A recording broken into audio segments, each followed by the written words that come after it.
if you're going to make content, you need to make content for the specific platform. The reason that you'll see like a lot of people, they'll have like either a massive Instagram account or a massive TikTok account or a massive YouTube channel. If you can get your videos up in duration, let's say I make a 20-minute video and you make a 5-minute video.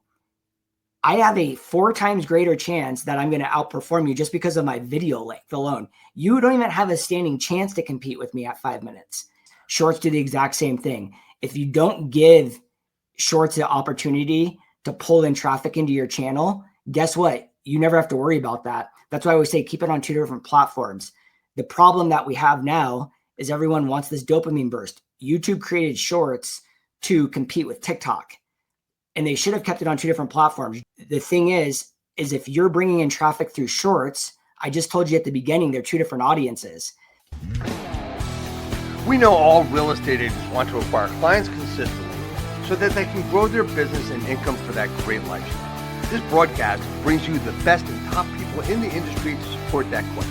This is Dave Fanale, and I'm here to bring you the Real Estate Skill Builder broadcast, Real Estate Talk TGIF, brought to you by Real Estate Skill Builder and Align, your premier real estate solution. Welcome back, everybody. Good morning. As I said, this is Real Estate Talk TGIF, episode 373. My name is Dave Fanale, and we have Jesse Dau on with us today. Jesse, you're the co-founder of Channel Junkies. If you guys don't know what Channel Junkies is, you need to search it out. You need to check it out because it is all about building your business with video through YouTube. Jesse's a top producing real estate entrepreneur, and he's got this great YouTube coaching platform. They've done a lot of business. They've been able to empower a lot of agents to build a scalable, high profit business. And this is all with targeted YouTube strategy. Jesse's been doing this for a while. And one of the things about Jesse that I love is he's not afraid to share the names that he's used that help him move along. Beyond the content creation, Jesse's got many different investment methods. And with all the business he's done, it's more than $500 million in sales and has generated a lot of money aside from that in revenue share by actually attracting agents to join him and for him to partner with him. So Jesse, thanks so much for coming on. I'm really excited about talking about, how to build all this and where you've come from. Thank you so much for joining us today. Yeah, absolutely. Glad to be here.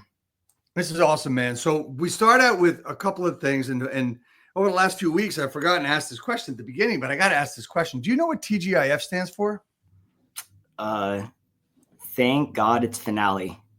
Man, I tell you what, you are the winner. You have nothing to win, but you are it. That's it, man. Thank you so much for getting the answer right. You are in the small percentage that do. Anyway, all that being said, man, look, you started in this business as most others do, but where was it before? How'd you get to where you are today from your beginning in real estate or even before that? Talk to us about your journey, man. Yeah, actually, it's very interesting. I graduated high school in 2000, and it was like in the era of like where everyone's like, you got to go to college, you got to go to college. They embedded that into my brain in high school. And my mom would always be like, you don't need to go to college. You don't need to go to college. It's very interesting dynamic there. So I went to school for a year or two, part-time. I thought I wanted to either be a lawyer or work for the FBI, which now that would be a horrible idea. And I was really drawn into that world. But then I got into sales, and there was an influence in my life. And he always said, you have a very special gift to connect with people very fast. He's like, you should really think about getting into sales at like a high level. So I actually went into the brewing industry, which was kind of a lot of really good things that happened along the way there. I worked for a distributor for a while. And then I went and worked for the breweries itself. And on the corporate side, calling on national chains. And that's what I did with sales. And then also like category management, data and analytics also. Right. But the one thing that was like the biggest game changing revelation of that whole entire journey was back in like early 2012, 13. And it's when the company I worked for, which is called Mark Anthony Brands, they actually owned the brand White Claw. It's probably the most powerful brand on the planet in the alcoholic beverage space now. The owner was a visionary, and he started Mike's Hard Lemonade. Then he started White Claw. He's done a bunch of other things, But what he said was, I'm going to get out of the TV, radio, and billboard space and transition 100% into digital and social space. And when you're talking to companies like Walmart, Chevron Global, 7-Eleven, like these are behemoth companies, Right. telling them that you're getting out of the your traditional radio, TV, and billboard buys, and you're going to go into this space that they have no clue. All they thought was their, college grandkids and daughters and sons were on these Facebook things, and this is like where you're going to advertise. They thought you were, let's just say they thought you were doing something kind of silly, and they didn't really understand it. But the one thing that we realized is that you could buy 20 times the amount of media with the same budget and then target market your consumer. So we knew what we were talking about, and they got us really, really good training from the marketing agencies that we worked with. And so I was able to learn very quickly how powerful digital and social was. Right. And our sales actually, we went from like 250 million in sales to 500 million in sales in 1 year. And that wasn't even we didn't add a product line or anything. And so we saw really quickly how fast digital and social could empower brands and marketing, just by, you're eliminating all the waste essentially. And then, the evolution of the algorithms and digital and social marketing has really played a pivotal role in my business. But the thing is in 2017, I worked in that industry, and then my dad died from liver cancer. And that was like something that I was like, all right, I don't really drink that much. And I didn't really like the lifestyle anymore because it's a pretty party heavy industry. And I was like, I really have always wanted to pursue real estate. And actually I tried to get my real estate license 3 different times. And it started when I was 18, actually, when I was like deciding what I was going to do. Because like I said, the guy was like, you should get into sales. Well, I rode my bike to the John L. Scott office by my house. I asked the lady, how do you get a job as a real estate agent? She said, you got to take this test. And I remember she sold me this box of books with a CD-ROM. And this is in 2001. And then and she said, and then when you come work here, you just got to pay us $22,000.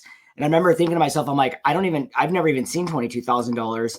I don't know how I'm going to afford that. And I just thought that the dream was out of reach. So I wasn't really motivated at that time.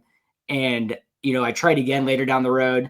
I just got bored again with it. And then in 2017, I had my dad died. And then I was like, all right, that was the motivation really that I needed to make a serious change. So I literally hard stopped my corporate career, literally dead stop July 1st, 2017. I didn't even think about it. I literally stopped my job, quit cold turkey. And then I was a real estate agent 3 weeks later. So I don't understand something. Wait a minute. $22,000 you had to pay somebody?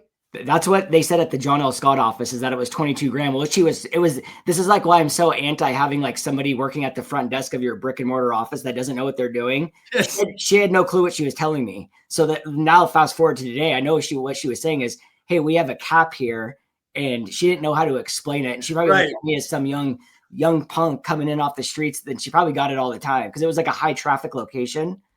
So I mean, look, I got to be honest with you. I mean, if I saw you drive right up on your bike and you came in to ask me about a real estate license, I don't know if I would have taken you seriously, even in 2017. I mean, that was in 2000. So I was in 2000. Oh, okay. All right, fine. I take that back. Right.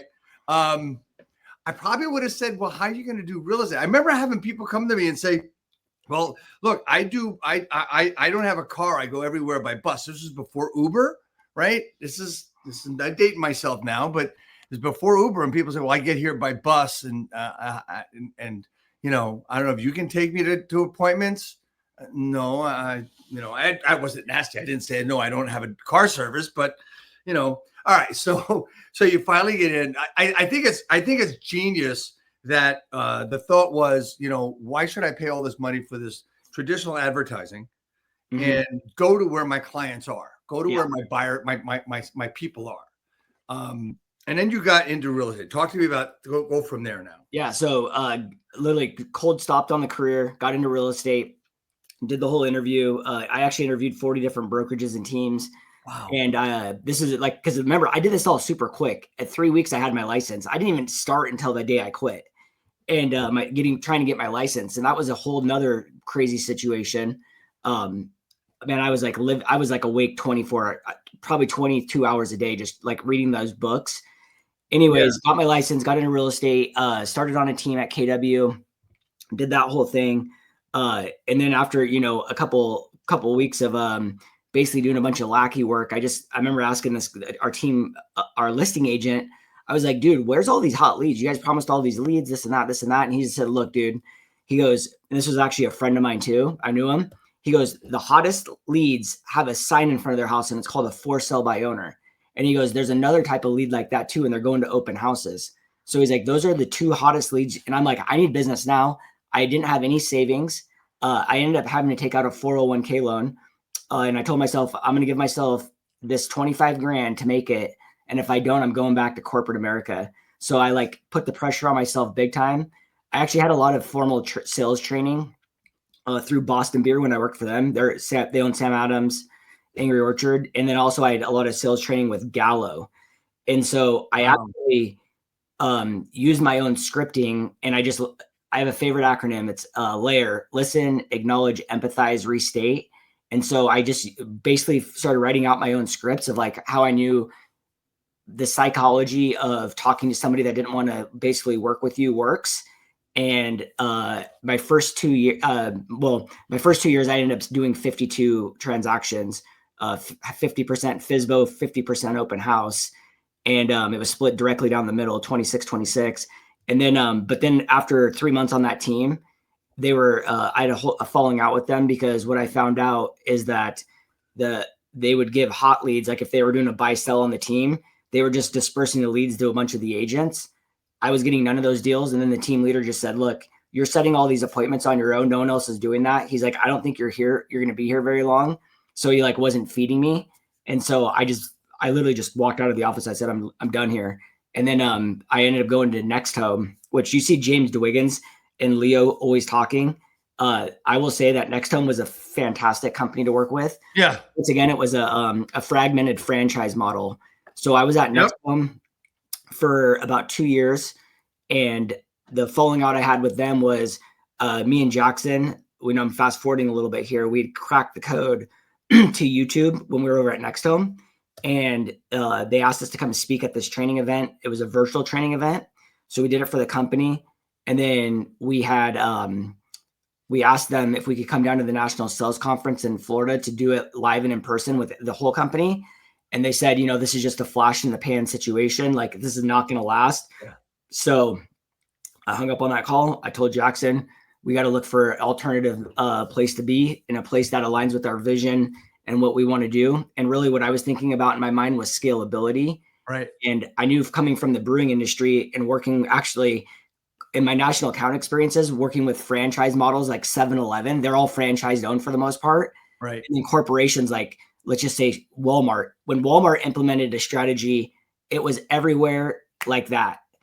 When 7-Eleven implemented a strategy, it took forever. And so I realized that one model, one voice, one platform, one operation structure was the fastest way to get anything done. So I moved to eXp Realty on March 1st, 2020. And our business went from 10 million to 50 million to 100 million, just like that, in 2 years. And it really, what it did is it removed all of the boundaries and all of the problems. Because what happened is that when we started cracking the code and started building momentum and being on all the podcasts, agents were blowing us up left and right. Hey, I want to work with you. I want to work with you.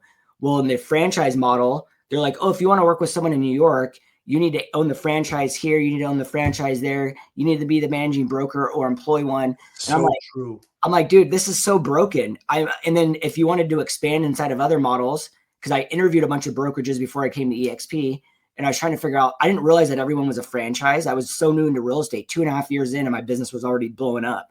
And so I realized that everything was a franchise. And even on the expansion models, what they were saying was the franchise owner had to agree with this expansion model for it to be in play. So I'm like, this is going to be another roadblock in my evolution. So I was looking for one platform to streamline my business. EXP, I literally Googled it. I Googled in my car after Remax. I was like, I need one. This is before Chat GPT.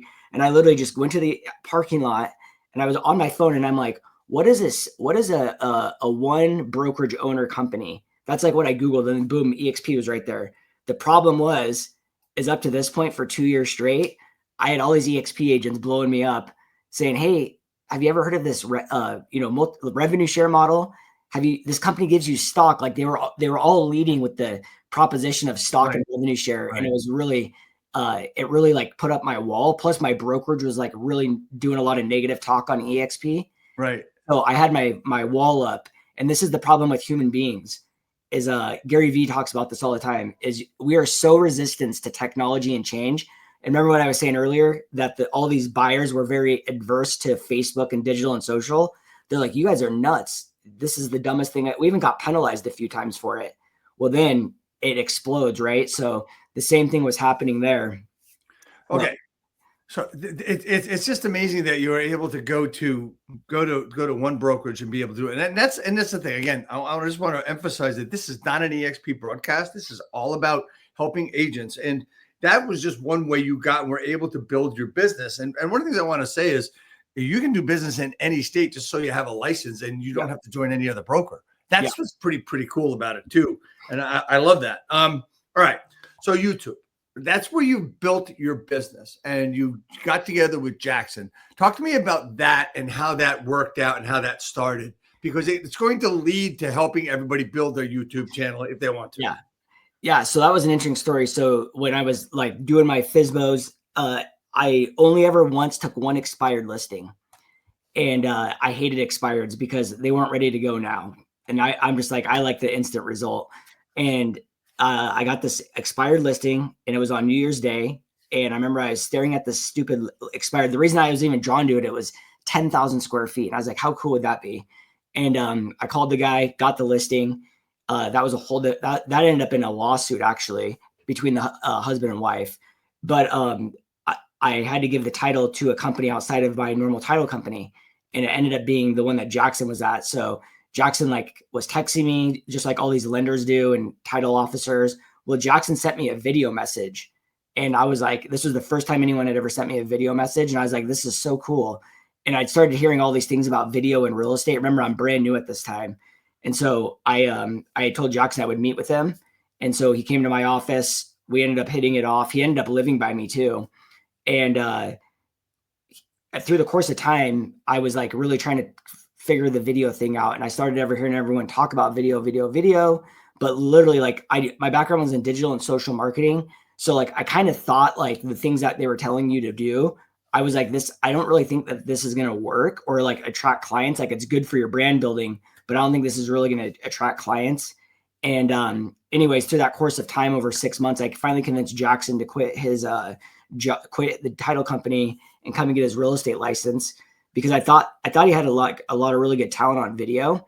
The thing that he really lacked was like, he could never sell anything. And he'll tell you to this day, he's like, I'm the world's crappiest real estate agent. Yeah, he will. Even his Instagram stuff says that.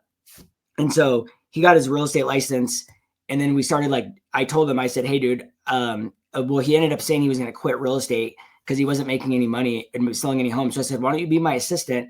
I'll give you 20% of my deals. And then he thought that was awesome because I had like 10 deals in escrow at that time, and I paid him on all of them. I didn't say moving forward. I wanted to bill him out because I knew he was in a tough spot.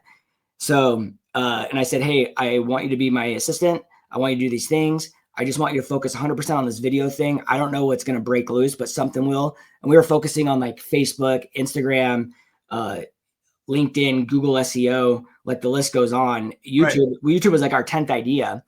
And then so anyways, I told Jackson, once we start building business somewhere, we'll split it 50-50 when we start bringing it in together. So what we did is we started a podcast, and then we started interviewing every agent that was like a specialist in their degree of whatever Tom Ferry was like blowing up on the scene at that time. Right. And so we'd always ask the interviewees at the end of the podcast, so how many deals have you closed through your video or social media? And almost every single one of them was 0.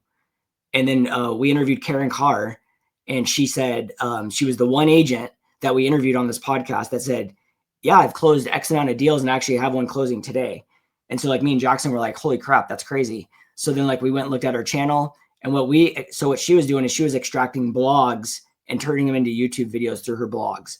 And that's how she was running her YouTube channel. But what we did is we realized when we looked at our channel was like the top videos were like pros and cons of living in, cost of living in. And so we started doing research on at the time it was called Morning Fame. It was a YouTube SEO tool. And we started just doing searches of like Jackson had just relocated to Portland. So we were like just plugging in all these searches, and we didn't know it was like relocation specific. So we ended up writing out these 25 titles that we found that were heavily searched on YouTube for our city. And we actually put them in the Google SEO tool, because what Karen Carr was teaching was Keywords Everywhere, which was a Google SEO tool. Yes. When we used Morning Fame for YouTube, what we saw was the searches on YouTube were 10 times greater than Google. So then that's when we had our aha moment. And we were like, oh my gosh, people want to know what it's like to live here. Like, this is what they're searching. So if we just make this content around what they're searching, it goes back. That's where like this magic's going to happen, right? Well, that was a whole nother evolution and learning experience. So that's where Jackson and I, like, that was a short story, so we can get into the real good stuff. But that was a really quick explanation of how Jackson and I got to that point in the journey. You said a lot of really cool things here, a lot of really important things that most people may have missed. Number one, before we get into that, Karen Carr is, I believe, the one that turned me on to you guys. So Karen's been on the broadcast, I think 2 or 3 times. She is a wonderful human being. Love her a lot. Mm-hmm. And I love talking about, people that are on the broadcast and great people. So you talked about there 10 times more search on YouTube than there was on Google, but is it a different type of search? Mm-hmm. Is it a specific search? Is it like, tell me about homes available in Boise, Idaho, or is it something else? Yeah. So like, that's what, like, Google people are going to be searching like for services, right? So yes, you need a plumber. So best plumber in Boise, Idaho, best contractor in Boise, Idaho. Now a lot of people are using like Reddit. There's so many things, Yelp, et cetera, et cetera. And if you think about the sales process, the first thing in the sales funnel is like somebody has a problem, right? They identified a problem, and then they go into research mode. That's the next layer into the sales funnel. So even NAR put out this statistic, which I think is funny, that NAR, like even Inman just wrote an article last week saying that YouTube's the dark horse of lead generation of real estate. I'm here to say that YouTube is the most powerful lead generation tool for social media in real estate. It's just everyone's blind to it. That writes these articles because they don't know what they're really talking about. So the thing is on YouTube, even on NAR put out this statistic that said that 51% of home buyers use YouTube as their primary search tool when buying a house. That's crazy. So that was like a year ago that they put out that article. I'm sure it's even more now. So anyways, when people are searching, if you think about it, you're laying in bed at night, you're like, you have this idea, you're like, oh, I'm going to move to a city across the country or even across your state, and you've never been there before, but you hear everyone talking about it. Well, before, you just had to go to Google Images and look around. Well, now you can go to YouTube, plug in any city in the world, even through Google Maps, and you can start like looking at what it looks like to actually live there. I still remember when I moved to Phoenix, Arizona, I literally was on YouTube and I was like watching this guy's channel who just drove around with the GoPro on the hood of his truck. And literally, like, I'd just look at it and I'd wait for the street signs. I'd be like looking at it. I'd pause the video. I'd write the street down. And then when I went down to Phoenix, I would literally drive to that location because I thought it looked cool. And that was before like we launched the first channel down there. Right. So anyways, when people are relocating, and when I talk about relocation, it's because that's where the bulk search traffic is coming from on YouTube. If you think about it, someone that's selling a house, they're in YouTube. And why I say that is because somebody is physically typing in like cost of living in Boise or relocating to Boise. Nobody that's living in Boise is going to go to YouTube and type in like how to sell my house in Boise. So they might type in how to sell my house. But if you're making content about that, and I'm Jesse and I live in Boise and I'm making content on how to sell my house, that's going to reach everyone in the country. So there's no direct correlation. So unless you're going to try to refer off all these listing leads, it's very difficult. So relocation is very targeted search, and it's a high volume search. And the reason, and we didn't know that early on, we learned this through the process. But the thing I learned really quickly was these people relocating, they only live there for like 2 to 3 years, sometimes even like 12 months. And then they would call us and say, hey, we need to sell our house. Like, and then we're going to buy another one. We hate the neighborhood we live in. So a lot of these people would just come out for the first time and they would buy sight unseen. And it was so crazy to me, but it's evolved. Now it's a real business and we have the process pretty locked in, but that's pretty much the search situation. And also, like, if someone's moving to, let's just say, Houston, Texas, they don't know about any of the suburbs. So like they don't know Katy, Cypress, any of the other Humboldt. So what most people are doing when they're relocating or even searching on YouTube is they're searching only one city. So that's what we call like a driver city. So all of our content, if you go to our Houston channel, it's all like best communities in Houston, Texas, best master plan community in Houston, Texas. But then there might be like the actual city name in like a bracket, which I don't want to get into like the weeds of like the SEO. It's just really a lot of different methods and theories out there of YouTube. And this is after, we own 11 of our own channels, and we've done this coast to coast. And we've also ran and coached the most successful YouTube agents. So we like live it into this every single day. And so the one thing I love about YouTube more than all other social media platforms is the amount of traffic that's on YouTube. YouTube is the number one network in the world. It doubles the amount of viewership as Netflix. It outperforms Disney Plus. It's number one social media platform out there, and they never change their algorithms, hardly ever. And so it's Facebook, Instagram, all that stuff. It's changing every week. It's crazy. Okay, so there's so much there. So you have more than Disney, more than Netflix. So, all right. So you and I talked briefly about something before we went on the air, and you talk about getting started, right? So there's other social media platforms, and you yourself said you're on all of them, right? I still am. Yep. Okay, so you're on all of them, but are you working as hard on Instagram, on Facebook, on LinkedIn, on TikTok or Snapchat or any of those? Are you working as hard on those, or is it different stuff, or is it for a different reason? Social media platforms are for different things, right? Yeah. So that's the thing. And that's like where I think a lot of agents get mixed up in social media is what I look at social media probably a lot differently than most people. Right. So the first thing you have to understand is how you want this to play into your business. And I call it, people call it omni marketing, 360 marketing. And this is like when you're tapping on every platform, right? So what I like to talk about is there's really two buckets of social media. There's informational, and then there's entertainment. Those are the two platforms. Short form content, which is like YouTube Shorts, Instagram, TikTok, and Reels are short form. Those are very dopamine bursted entertainment style platforms. I mean, you'll sit in your bed and scroll for hours, right? Yes. Or you'll go to YouTube and you'll watch 1-2 hour long podcast, and you can spend the same time doing the same thing, but two different ways of thinking, right? Yes. So once you establish that, now you got to figure out, okay, what does each platform lend its purpose for? So if people have way higher intentions on YouTube, that's where you can build a relationship. I'll be honest with you, I actually spend more time on Instagram than I do on YouTube. And the crazy thing is on Instagram, I'm always just like, every day you got to make a reel. You're trying to figure out what to put. You're trying to find a trending reel, trending sound, all these things. So I just like high intent, which is like YouTube is really put forth with high intent search. So I really like that. But I do think if you're going to make content, you need to make content for the specific platform. The reason that you'll see like a lot of people, they'll have like either a massive Instagram account or a massive TikTok account or a massive YouTube channel. And it doesn't just cross pollinate, because what they'll try to do is they'll take the same video, they'll try to post it on all the platforms and expect the same result. That's not the way it works. Even on Instagram, Reels, and TikTok, Jackson and I talk about this all the time. On Instagram, our little 5-second reels blow up. But on TikTok, those don't do anything, but our like longer videos on TikTok do really well.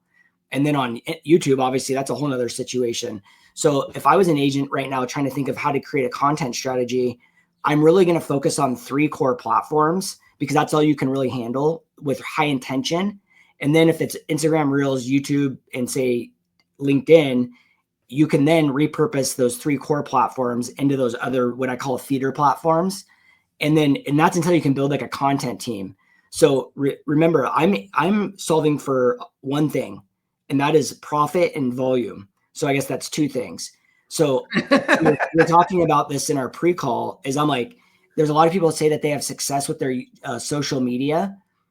We have to establish what success means, because I talked to agents that said, I'm super successful with Instagram and they're doing 8 million in sales, or I'm super successful with this and I'm doing 6 million in sales.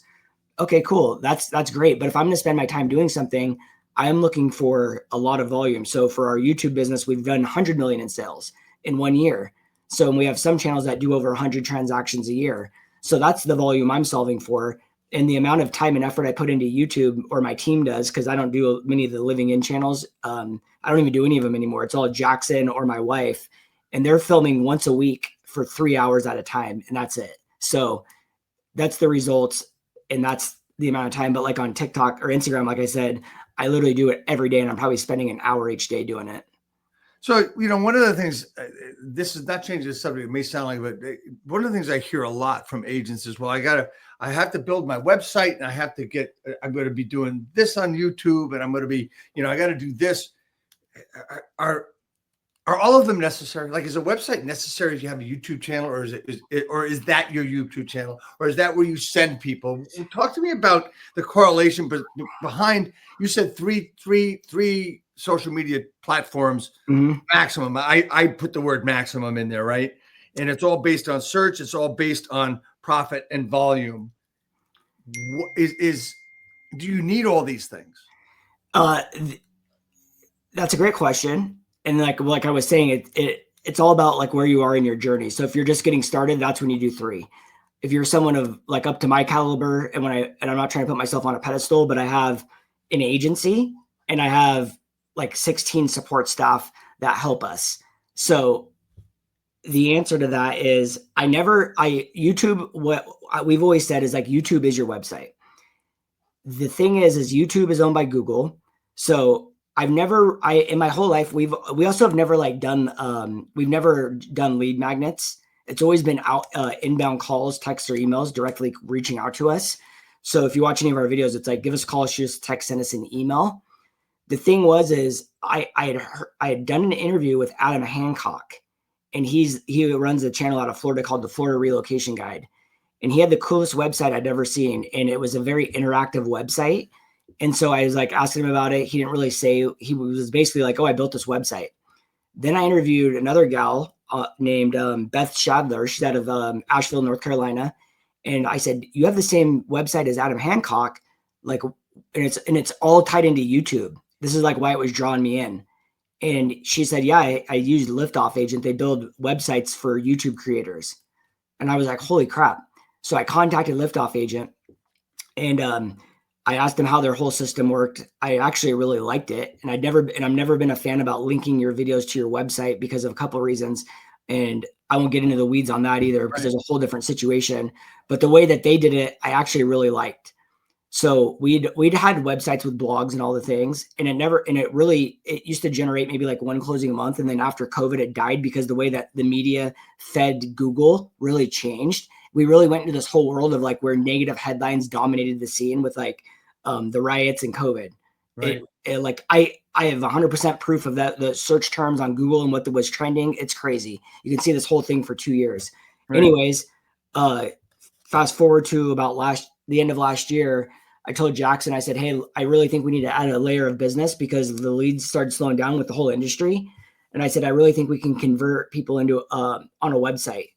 And so we built a website with them, and I talk to agents all the time about this, and they're like, oh, I built a website and I get no results. And I'm like, it's all about how you build script your website into your conversation, like when you're using social media. So Jackson and I worked very hard to develop a strategy on how to like layer in the website into the YouTube video, so it looks like a fluid back and forth situation. And I actually did it with my wife as well. So we partnered with Kyler Ferris out of Houston, Texas, to close our deals down there. And he runs, we run the #1 channel in Houston. He runs #2 with when you look at subscribers. But here's the thing: he closed more deals than us. This is like why I hate vanity metrics. It's because it can be very misleading. When I talk about vanity metrics, I'm talking about views and subscribers. It doesn't mean jack. So Kyler actually closed more deals than us. So now we get to see the insights of who generates how many leads. We generated 4 times the amount of leads, though. It's just he had the volume of agents, which he had 45 agents. He could close those many deals. We only had 8 agents, and so we couldn't handle the amount of lead flow. However, it's funny now that I get to see the numbers month over month. Our YouTube channels do the exact same amount of leads. However, with our website included, we're doubling the amount of leads. So we do a really good job at now bringing them in, and we have to use our website as a resource. And so it really depends how you want these different tools to play into your business, and they need to serve a purpose. Because I think if you're just going to put a website up and think it's going to naturally generate business without using it for anything, you're lost. And so when you ask, like, do you need these things? It's a very complicated question, and it really depends like what you're trying to solve for. And I know a lot of people are sold like, oh, I got to have a website, I got to have business cards, I need to have signs, blah, blah, blah, blah, blah. No, you don't need any of that stuff is the short answer. However, that is exactly why I asked the question, because everybody gets so involved when people get into real estate. You know, it was funny. I heard an agent last week says, I got to get my business cards. Got to get my business cards. Can't do anything to get my business cards. Are you fucking kidding me? I mean, we're not in 1985 right now. Okay. Yes, I still believe that business cards are essential. Don't get me wrong, everybody out there, right? But one of the things that Jesse has just talked about is he talked about the importance of making sure that everything works together, right? Mm-hmm.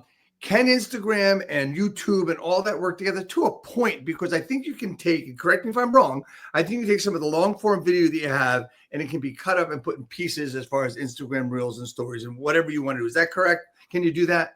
If you're going to use it as like a feeder account, like I was saying, if it's not a primary account for you, that's okay, I guess. We've done a lot of that, and for us, it never worked.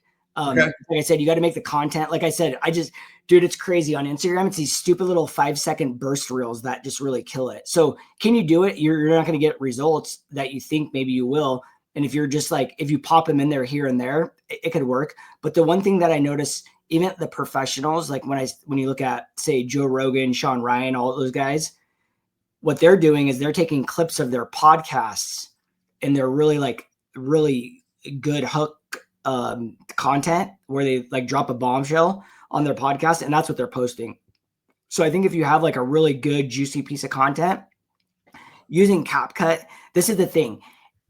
People that sell services to real estate agents are really good at knowing what agents think like is feeding their ego.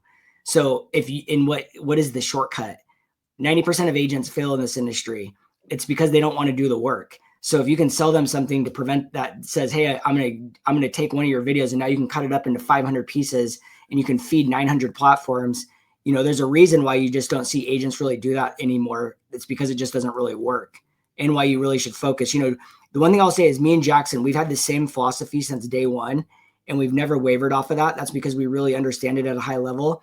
And now the one thing that you have is a lot of creators are now like getting back in line with all the premises of like, you know, not just sharing the same video on every platform, you know, keeping your shorts separate from your long form content, et cetera, et cetera. And it's, once again, it's solving for that specific platform's goal. And at the end of the day, it's all about keeping the consumer on the platform. So if I have my YouTube channel and I got the video and then I go and post that same video on Instagram, it's like, no, they want to go watch my YouTube video on YouTube. What they're looking for on Instagram is quick dopamine burst rushes that feeds their brain. So when you said 5-second burst reels, that's on IG. Yeah. What is that?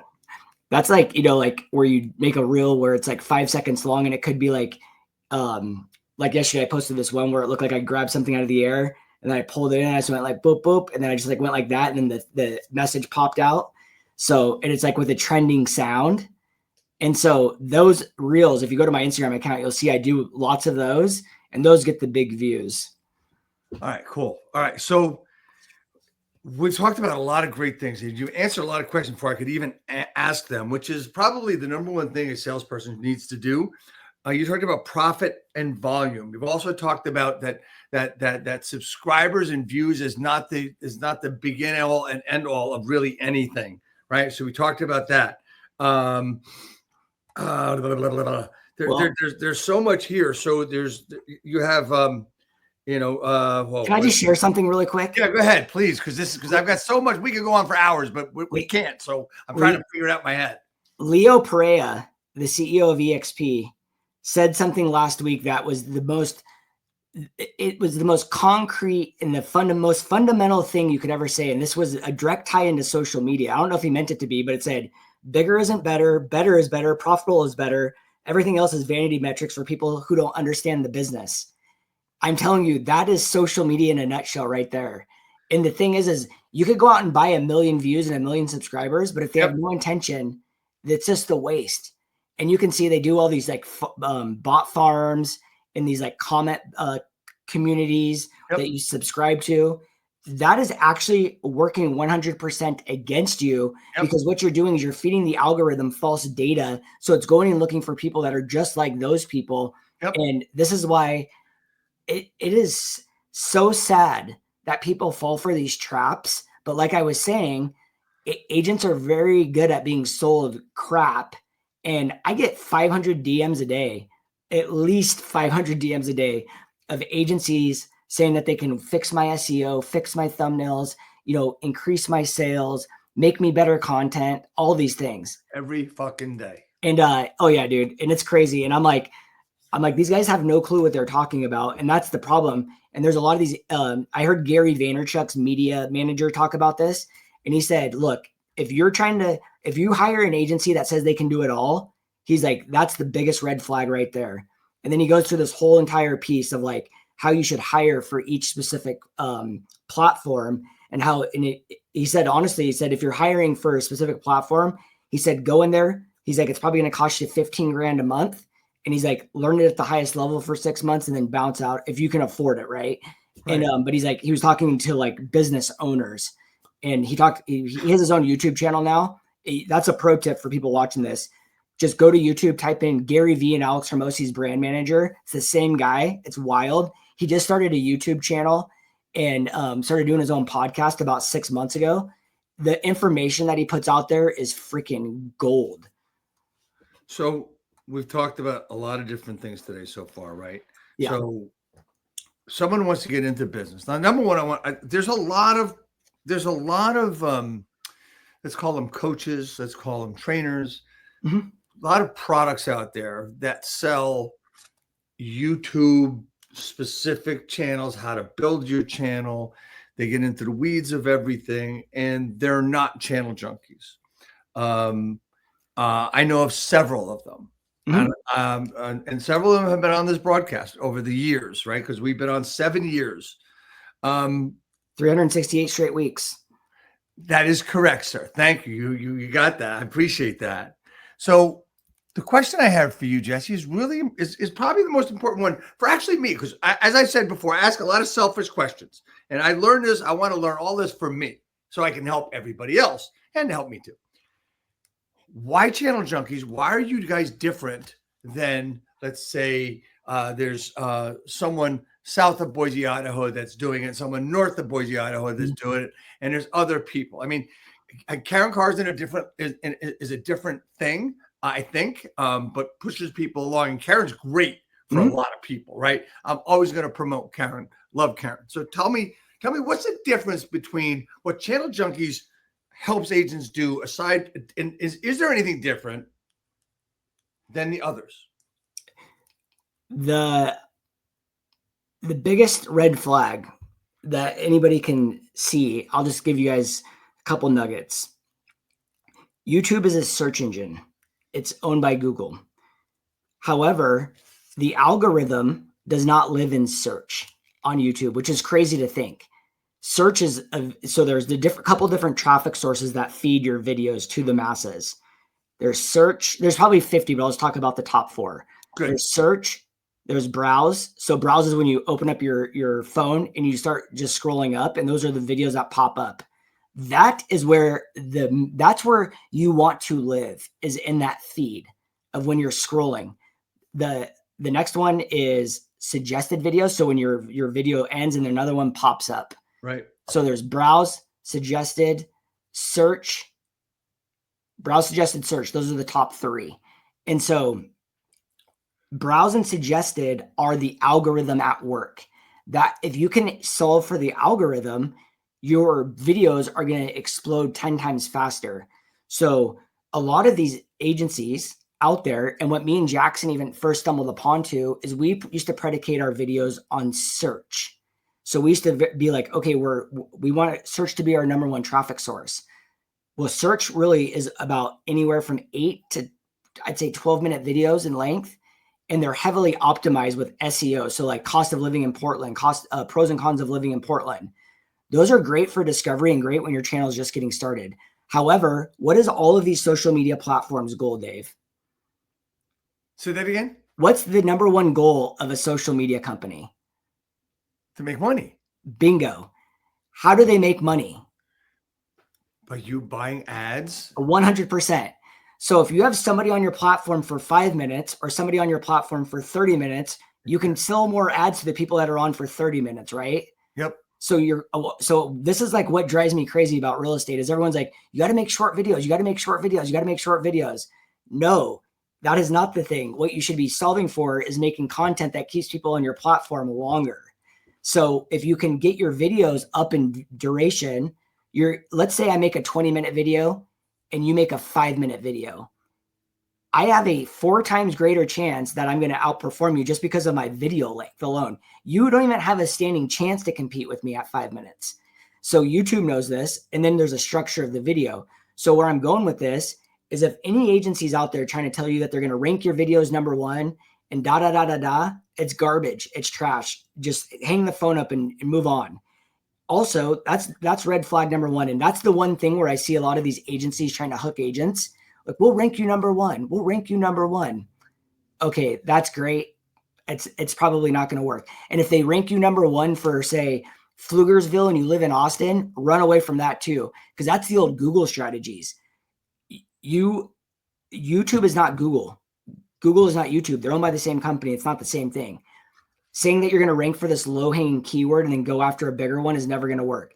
What YouTube wants to see, they want to see you come in and go after the biggest, gnarliest keywords and then hold the audience on that keyword as long as possible. Then they're going to be like, all right, Jesse's the real deal. Now we're going to blast you to millions of people that are just like that person watching that video. So YouTube goes out and hunts for you. That's the greatest thing. So if you can dial in your videos and you dial in your audience, now YouTube's out there finding the other people that are just like them. So if I'm looking for people relocating to my market, I want them to find other people that are relocating. If you ever see the movie or the show on Netflix called The Social Dilemma, everyone needs to watch that. As soon as we're done here, go and watch that. The reason why is because it shows how every social media company creates an avatar behind the scenes, and it basically understands your behaviors based on the apps you have downloaded, the things, the behaviors you're making, the actions you're taking, the behaviors you have, and then it knows exactly based on those things exactly what you want. So that's why YouTube and social media is so powerful. So red flag number 1 is somebody saying they're going to rank you number 1. Red flag number 2, and why I say we're different, is we do 0 short form content on YouTube and we do no ad spend. So now the thing I noticed that a lot of these agencies are doing, as soon as you start with them, they're like, you need to spend X amount of dollars on ads because they're trying to drive traffic to the channel to make it look like they're getting you a lot of search and a lot of traffic and a lot of views. Once again, it's all about organic, in my opinion. And this is because this is what the algorithm wants. I did ads before. I've done all of these things. What did my ad do? I took a great video that was performing well, and then I blasted it to 10 million people that didn't care about that video. It killed my average view duration on my entire channel, and it pulled all of my videos out of ranking. So it caused an adverse effect. And it's the same thing with shorts. Shorts do the exact same thing. If you don't give shorts the opportunity to pull in traffic into your channel, guess what? You never have to worry about that. That's why I always say keep it on 2 different platforms. The problem that we have now is everyone wants this dopamine burst. YouTube created shorts to compete with TikTok, and they should have kept it on 2 different platforms. Jared James says the same thing. That's why I love listening to that guy. The thing is if you're bringing in traffic through shorts, I just told you at the beginning, they're 2 different audiences. So yes, they separate the data and analytics, but no, they do not separate out the algorithm. So you're just bringing in all these people that like short form content. Guess what they're not going to do? They're not going to watch your long form. So therefore you're signaling to YouTube that your content is trash. So that's why we say, keep it separate. Don't give it the chance. That's probably the number 1 mistake I see when I look at channels. We work with the top agents in the country that do YouTube at the highest level. And every time I literally did 3 audits this week with agents, all 3 of them had shorts, and all 3 of them, I'm like, what are you doing here? They had coaching videos, garage door. I looked at a guy's channel this week. His number 1 video was how to fix a squeaky garage door. That's going to do nothing for you but kill you. So Yes, there's a lot of agents out there. Okay. There's a lot of agencies. However, I always say, look at the receipts and ask for proof of concept. We do it at the highest level still. We're still closing over 100 deals a year from YouTube, and we're working with the top agents, and we live and breathe this space every single day. So that's my pitch.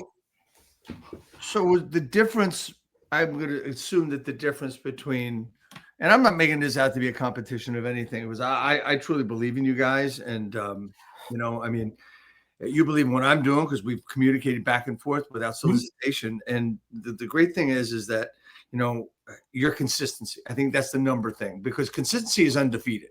If anybody's never heard that phrase before, live it, breathe it, make sure you do it.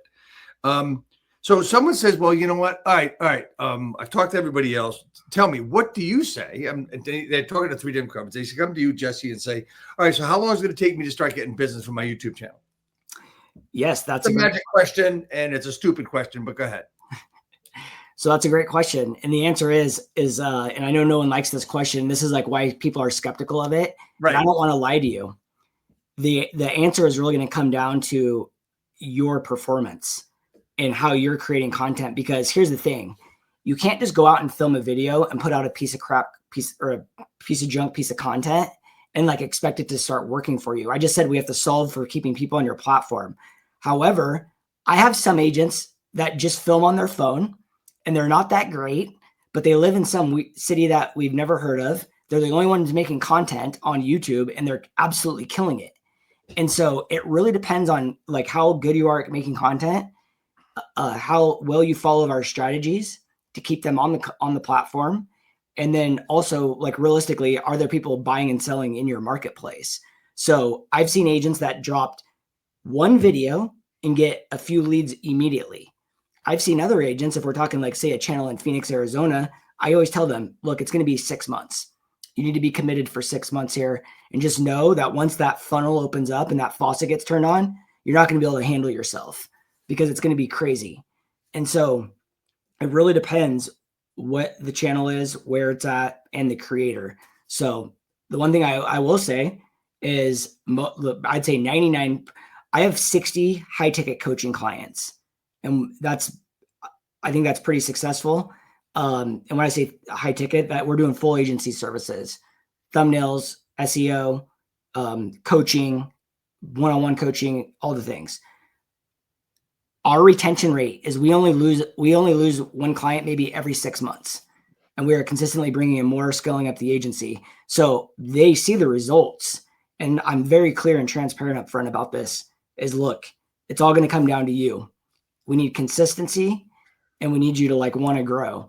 And the thing is when I say consistency, I need one video a week. So if as an agent starting a brand new channel, first of all, rarely will we work with an agent that doesn't have a channel started. You got to be a special character. I'll just say that because we love taking creators and then growing their channels. That's like if you ask me like what my perfect avatar is of a client, that's that. Go start with someone else and let us polish you up. But we don't release a channel until they have 10 videos that are edited and ready to go. Because when you launch a channel, you need to be consistent. So we always talk about 20 videos, 10 weeks, and then we can look at the analytics and traffic sources. So it takes about 10 weeks for us to really be able to see like what's going on with your channel. So that's why we need 10 videos, 10 weeks in a row before we can even do anything. So what typically happens, and the agents will start doing their content. They'll be consistent. They'll say, well, if I drop 3 videos a week, will that make a difference? Will I wrap them up quicker? If I do 6 channels, will that make things go quicker? It's like, no.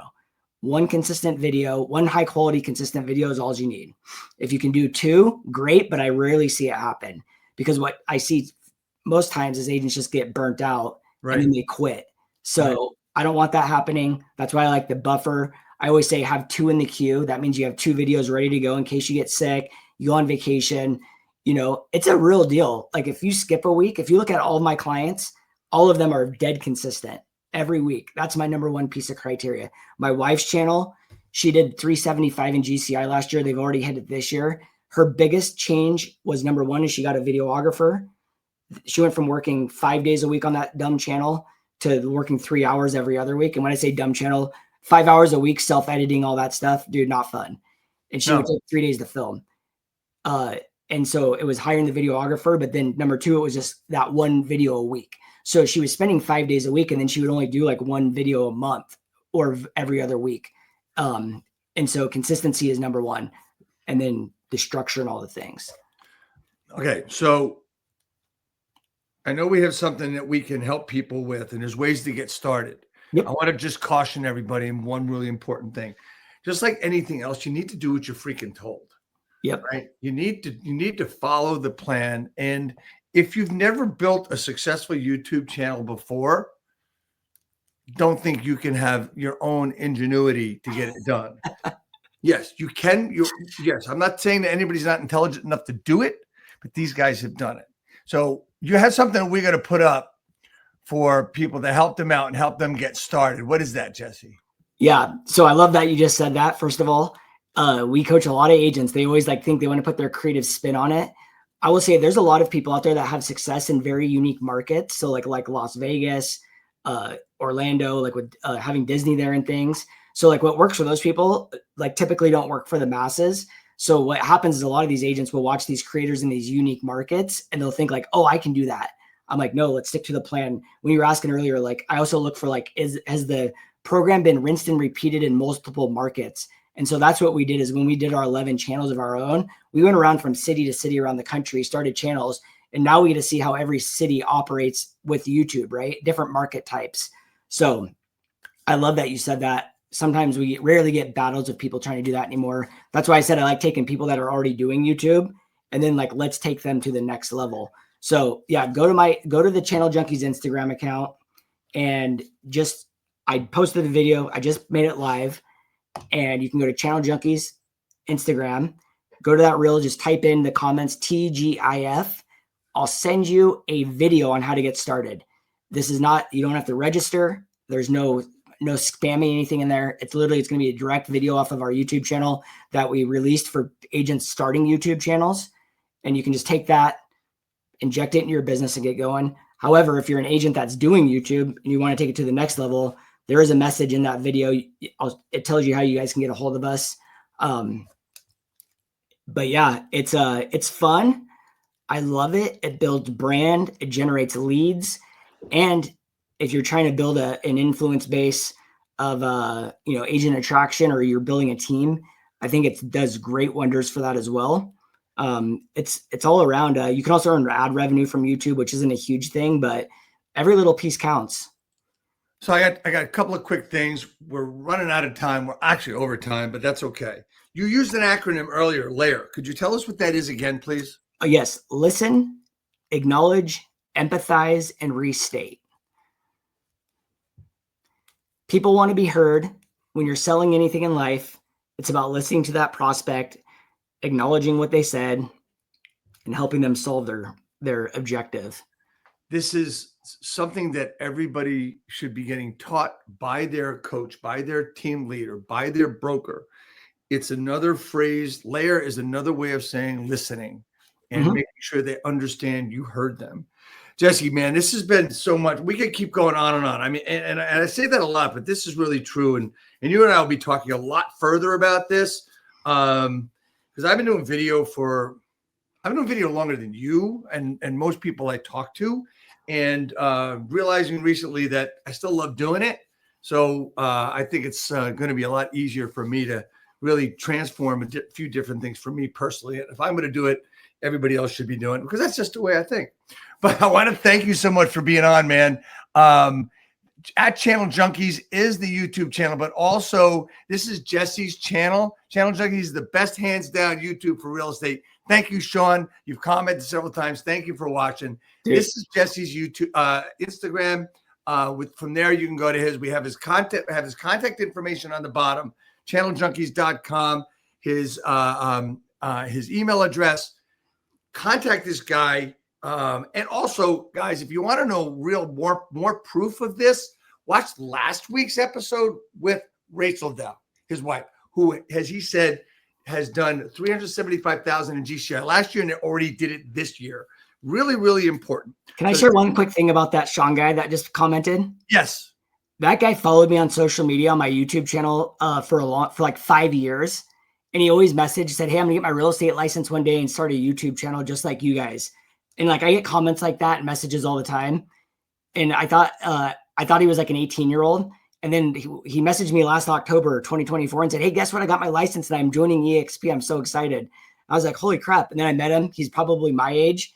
He started 2 YouTube channels, one in English, one in Spanish.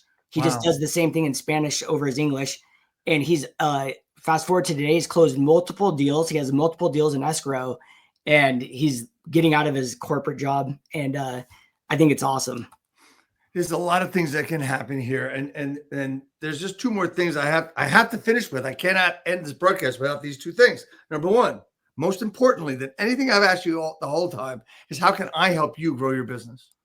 You're doing it by helping us share our messaging and helping agents. Honestly, like my whole thing is, there's the old saying, like, right? You just help people, and naturally, it'll be the financials will be a byproduct of that. So I think it's just naturally helping me is just helping the agents like do the right things, and that's pretty much it.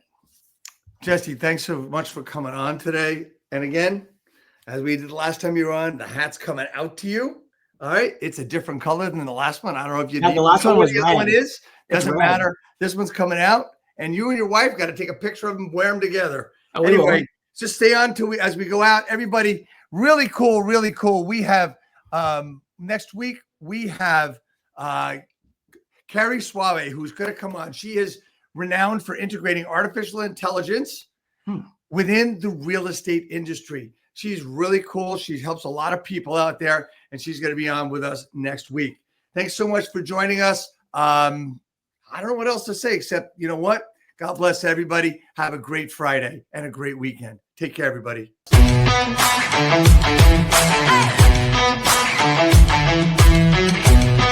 Hey.